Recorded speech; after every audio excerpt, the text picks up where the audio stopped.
Good morning madam. Good morning. அவசரமா meet பண்ணணும்னு கால் பண்ணியிருந்தியே, என்ன விஷயம் சைலஜா? என்னோட ஒர்க் இவ்ளோ சீக்கிரம் முடியும் நான் கொஞ்சம் கூட எதிர்பார்க்கல மேடம். உன்னுடைய ஒர்க் முடிய போகுதா? என்ன சொல்ற சைலஜா? நீ என்னுடைய ஆளுங்கிற உண்மை அங்க யாருக்காவது தெரிஞ்சிருச்சா? அதெல்லாம் ஒண்ணும் இல்ல மேடம். என் மேல ஒரு சின்ன டவுட் கூட யாருக்கும் வரல. அப்புறம் எதுக்காக உன்னுடைய ஒர்க் சீக்கிரமா முடிய போறதா சொன்ன? குழந்தைக்கு அப்பா நான் இல்ல, வா டிஎன்ஏ டெஸ்ட் எடுத்து பார்க்கலான்னு அருண் சொன்னா. நானும் அவ கூட பயப்படாம போனேன். ரிசல்ட் வந்ததை கேட்டதுக்கு அப்புறம் அருண் அப்படியே ஆடி போயிட்டான். என்னோட வாழ்க்கையில குறுக்க வராதா, 10 கோடி ரூபாய் பணம் தரேன்னு சொன்னான். நான் செக்கா வேண்டாம் பணமா தான் வேணும்னு கேட்டேன். சரின்னு சொல்லிட்டு அதுக்கு ஒத்துக்கிட்டான். Game over. அதனாலதான் அப்படி சொன்னேன் மேம். கேம் ஓவர் இல்ல சைலஜா, கேம் இனிமேதான் ஸ்டார்ட் ஆகவே போகுது. என்ன மேம் சொல்றீங்க? அருண் தான் 10 கோடி ரூபாய் பணம் தரேன்னு சொல்லிட்டான்ல, அப்புறம் என்ன நான் பணத்தை வாங்கிட்டு வந்துடலாம்ல?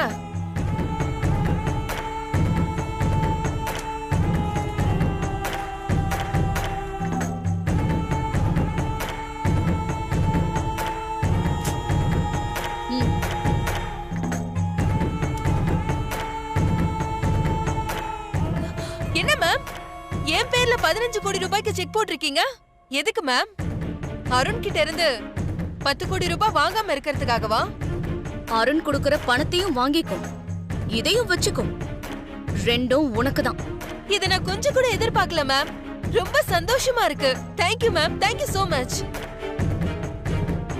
அருண் கிட்ட எங்க வச்சு பணத்தை கொடுக்கணும்னு சொல்லிருக்கல்ல?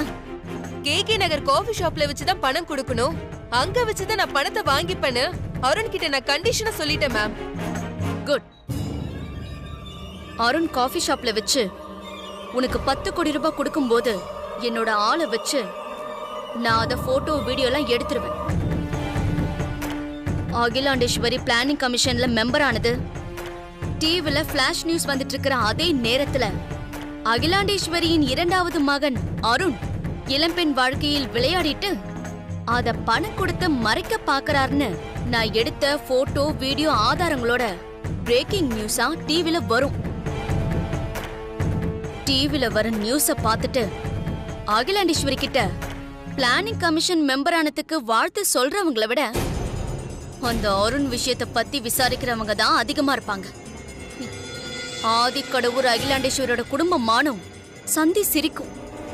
Super ma'am, super.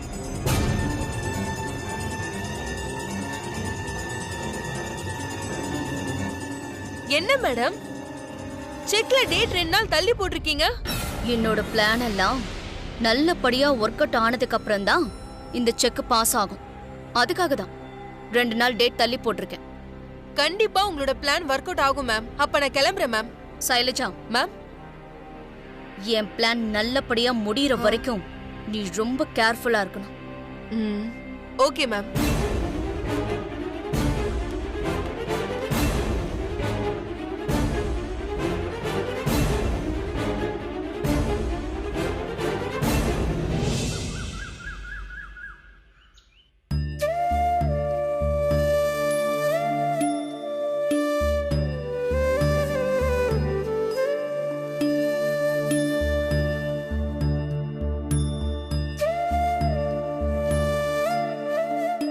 ஐஸ்வர்யா அம்மா.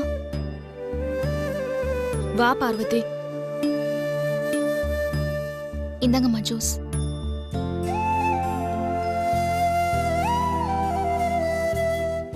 என்ன ஐஸ்வர்யா அம்மா, ஏதோ யோசனையா இருக்கீங்க? அந்த ஷைலஜாவை பத்தி தான் யோசிச்சுட்டு இருக்கேன் பார்வதி.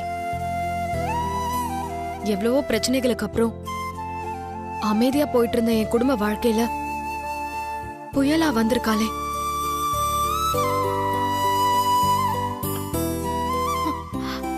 என் வாழ்க்கையில இருந்து இவளை எப்படி அப்புறப்படுத்துறது? அதுவும் வீட்ல யாருக்கும் தெரியாம பண்ணணும். நடந்தது நினைச்சு இப்படி கவலைப்படுறதை விட்டுட்டு ஷைலஜா விஷயத்துல என்ன பண்ணலான்னு யோசிங்கன்னு சொல்லியிருந்தேனே. நீங்களும் சின்னையாவும் அதை பத்தி ஏதாவது யோசிச்சிங்களா? நீ சொல்லிட்டு போனதுக்கு அப்புறம் நானும் அருணும் அதை பத்தி டிஸ்கஸ் பண்ணோம் பார்வதி. நல்லதுமா. என்ன முடிவு பண்ணீங்க? அருண ஷைலஜா கிட்ட பேச சொல்லியிருக்கேன் பார்வதி. அப்பதானே அவ மனசுல என்ன இருக்கு, என்ன நோக்கத்தோட இத்தனை நாள் கழிச்சு எதுக்காக அருணை தேடி வந்திருக்கான்னு தெரிஞ்சுக்க முடியும். கரெக்டுமா. அவளோட நோக்கம் என்னன்னு தெரிஞ்சிருச்சுன்னா அதுக்கு தகுந்த மாதிரி நாம ஒரு முடிவுக்கு வந்துடலாம். அம்மா, சின்னையா எங்கம்மா?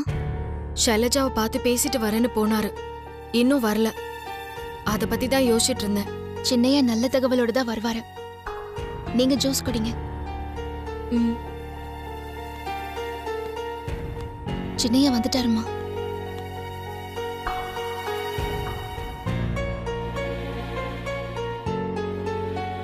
என்னாச்சு சின்னையா? ஷைலஜா கிட்ட பேசுனீங்களா? அவ மனசுல என்ன நினைச்சிட்டு இருக்கா? பெருசா ஏதாவது பிரச்சனை பண்ணலான்னு ஐடியால இருக்காளா? நான் அவகிட்ட பேசி பார்த்ததுல அவளோட மனசுல பெருசா பிரச்சனை பண்ணணும்னு ஐடியா இருக்கிற மாதிரி எதுவும் தெரியல. நீ இருக்கிற சூழ்நிலைய நான் சொன்னதுக்கு அப்புறம் சைலஜா சூழ்நிலையை புரிஞ்சுக்கிட்டா. என்னோட வாழ்க்கைக்கு ஒரு வழி சொல்லுன்னு கேட்கல சைலஜா. என்னோட எதிர்காலத்துக்கு ஏதாவது உதவி பண்ணணும்னு கேட்டா. 5 கோடி பணம் கொடுத்தா வந்த சுவடே தெரியாம மலேசியா புறப்பட்டு போயிடுன்னு சொல்லிட்டா. 5 கோடிக்கு நான் 10 கோடியை கொடுக்கறதா ஒத்துக்கிட்டேன். எனக்கு செக்கெல்லாம் வேணாம், கேஷாக தான் வேணும், அதுவும் நான் சொல்ற இடத்துல தான் நீ கொண்டு வந்து கொடுக்கணும்னு கண்டிஷன் வேற போட்டா. நானும் சரின்னு ஒத்துக்கிட்டேன். 10 கோடி கொடுத்ததும் அதை வாங்கிட்டு மலேசியா போயிடுவா நீ. அதுக்கப்புறம் எங்க 2 பேரோட வாழ்க்கையில அவ இனி குறுக்கிட மாட்டா. எப்படியோ எல்லாம் நல்லபடியா முடிஞ்சா சரி. நீங்க ஒண்ணு கவலைப்படாதீங்க ஐஸ்வர்யாம்மா, நிம்மதியா இருங்க.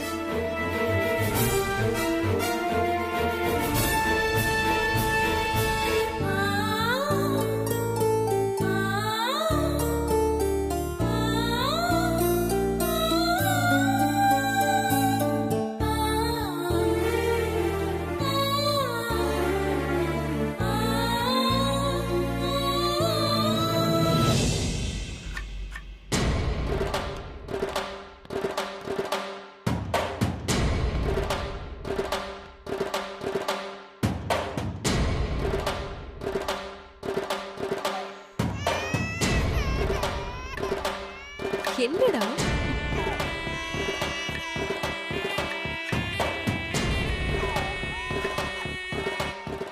பார்வதி? சொல்லுங்கம்மா. குழந்தைக்கு பால் ஏதாவது வேணுமா? அதெல்லாம் ஒண்ணு வேண்டாம், இங்க கொஞ்சம் வாயேன். சொல்லுங்கம்மா. நான் வெளியில போறேன், போயிட்டு வர வரைக்கும் குழந்தைய பாத்துக்கிறியா? என்னம்மா இப்படி கேட்டுட்டீங்க? தாராளமா பாத்துக்கிறேன். நீங்க எங்க போறீங்கன்னு எனக்கு தெரியும். அதனால தயவு செஞ்சு நீங்க பிரச்சனையாகாம இந்த விஷயத்த நல்லபடியா முடிச்சு கொடுத்துருங்கம்மா. நம்ம பணம் வாங்க போற விஷயம் இவளுக்கு எப்படி தெரியும்? ஒருவேளை அருண் சொல்லிருப்பாரோ? நான் எதுக்கு அனாவசியமா பிரச்சனை பண்ண போறேன்? அருண் மட்டும் சொன்ன மாதிரி பணத்தை கொடுத்துட்டாருனா நான் வந்த சுவடே தெரியாம போயிடுவேன். எனக்கு பணம் தான் முக்கியம். பணத்தை கொடுத்துட்டா என்னால எந்த பிரச்சனையும் வராது.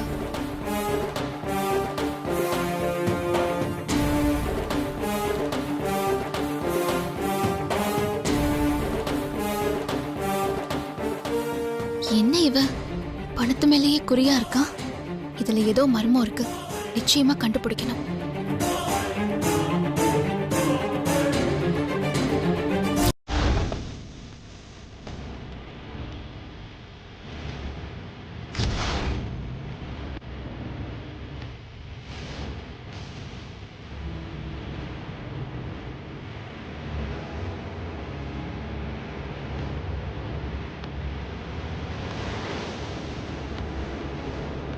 Hello ma'am. சொன்ன மாதிரி அருண் வந்துருவான்ல? நிச்சயம் கண்டிப்பா வந்துருவா மேம். பணம் உன் கைக்கு வந்த உடனே அருண் இங்க இருந்து போக சொல்லு. Okay ma'am. தினா, சொல்லுங்க மேடம். நீ போய் அந்த டேபிள் உட்காரு. அருண் சைலஜா கிட்ட பணம் கொடுக்கறத கச்சிதமா போட்டோ எடுக்கணும். Okay madam. அருண் சைலஜா 2 பேருடைய ஃபேஸ் தெரியணும், கிளியரா தெரியணும். அதே மாதிரி பணம் கொடுக்கறதும் கிறிஸ்டல் கிளியரா தெரியணும். Okay madam. நீ போ அந்த டேபிள்ல போய் செட்டில் ஆகு. Okay madam. சைலஜா, மேம். நீ இந்த டேபிள்ல என்ன பார்த்த மாதிரி உட்காரணும். அருண் வந்து உனக்கு முன்னாடி உட்காரட்டும். நீ அருண் கிட்ட பேச்ச கொடுத்துக்கிட்டே எனக்கு நீ சிக்னல் கொடுக்கணும். புரியுதா? Okay ma'am.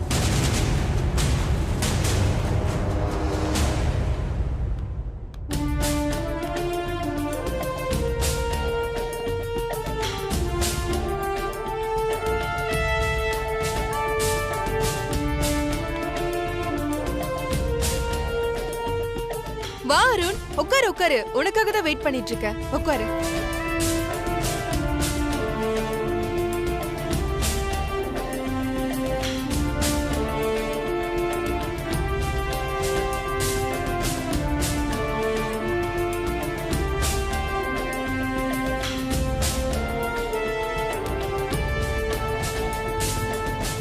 என்ன அருண், என் மேல கோவமா?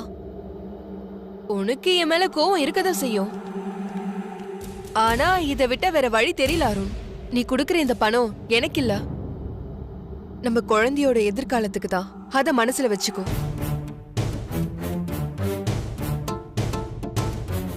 இதுக்கப்புறம் என்னோட வாழ்க்கையில குறுக்கிட மாட்டேயில, என்ன மறந்துடுவில. என் உயிர் இருக்கிற வர உன்னை என்னால மறக்க முடியாது அருண். அதுக்காக உன்னை மறுபடியும் தேடி வர மாட்டேன். என்ன நம்பு. நம்புறேன். அதனால தான் உனக்கு இந்த 10 கோடி பணத்தை வாங்கிட்டு மலேசியா போயிரு.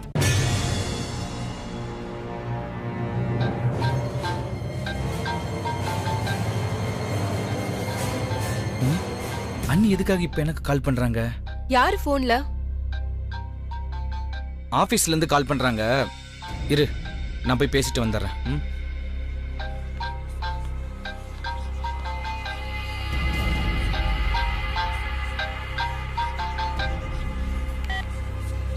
சொல்லுங்க நீ.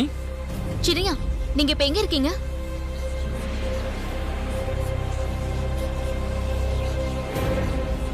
நான் காஃபி ஷாப்ல சைலஜாவுக்கு பணம் கொடுக்கலான்னு வந்திருக்கேன் நீ. பணம் இன்னும் கொடுக்கல சின்னையா? இன்னும் கொடுக்கல நீ. இனிமேல் தான் கொடுக்க போறேன். வேண்டாம் சின்னையா, நீங்க ஷைலஜா கிட்ட பணம் எதுவும் கொடுக்க வேண்டாம். என்ன சொல்றீங்க நீ? சைலஜாக்கு பணம் கொடுக்க வேண்டாமா? நீங்க பணம் கொடுக்கறதுனால இந்த பிரச்சனை தீர போறது இல்ல சின்னையா. அந்த ஷைலஜா வெறும் 50 தான். அதை ஏவி விட்டது நந்தினி. யார்கிட்ட பேசுறோம்? அந்த ஷைலஜா நந்தினியோட ஆள் சின்னையா. சைலஜா நந்தினியோட ஆளா? ஆமா சின்னையா. ஷைலஜா குழந்தைக்கும் எனக்கும் வழி சொல்லுங்கன்னு உறுதியா நிக்காம பணம் வேணும்னு உங்ககிட்ட சொன்னது எனக்கு சந்தேகமா பட்டுச்சு. அதனால நான் ஷைலஜா ரூமுக்கு போய்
இந்த செக்கு நந்தினியோட செக்காச்சே. அப்படின்னா இந்த ஷைலஜா நந்தினியோட ஆளா? அந்த நந்தினி அனுப்பிதான் அவ இங்க வந்து பணம் கேக்குறா. இது கண்டிப்பா சின்னையா கிட்ட சொல்லி ஆகணும்.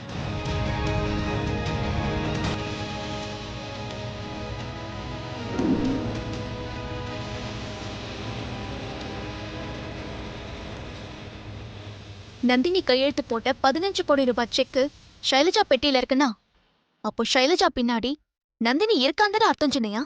நீங்க சொல்றது கரெக்டு தான் அண்ணி. சைலஜா பின்னாடி நந்தினி இருக்கிறதுனால தான் எனக்கு இந்த குழந்தை டிஎன்ஏ ரிப்போர்ட் எல்லாம் எனக்கு இதெல்லாமே கொஞ்சம் டவுட்டா இருக்கு அண்ணி. இதெல்லாம் அந்த நந்தினி அவளோட வேலையை காட்டியிருப்பான்னு நினைக்கிறேன். ஆமா சின்னையா, நீங்க சரியான நேரத்துல தான் ஃபோன் பண்ணிருக்கீங்க அண்ணி. இன்னும் 2 நிமிஷம் லேட்டா கால் பண்ணியிருந்தீங்கன்னா இன்னொரு பணம் கை மாறி இருக்கும். சரிங்க சின்னையா, நீங்க உடனே கிளம்பி வீட்டுக்கு வாங்க. ம், நான் வந்துடுறேன் அண்ணி. ம்.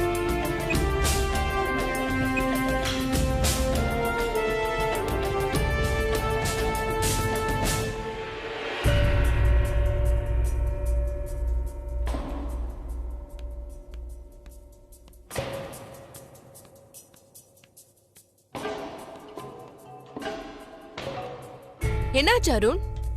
ஏன் டென்ஷனா இருக்க? ஆபீஸ்ல ஏதாவது ப்ராப்ளமா? ஆபீஸ்ல எல்லாம் எந்த ப்ராப்ளமும் இல்ல. ப்ராப்ளம் எல்லாமே உங்ககிட்ட தான்.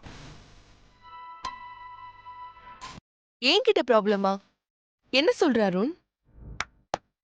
செம்ம நடிப்பு. இங்க பாரு, இந்த நடிக்கிற வேலையெல்லாம் எங்கிட்ட வச்சுக்காத.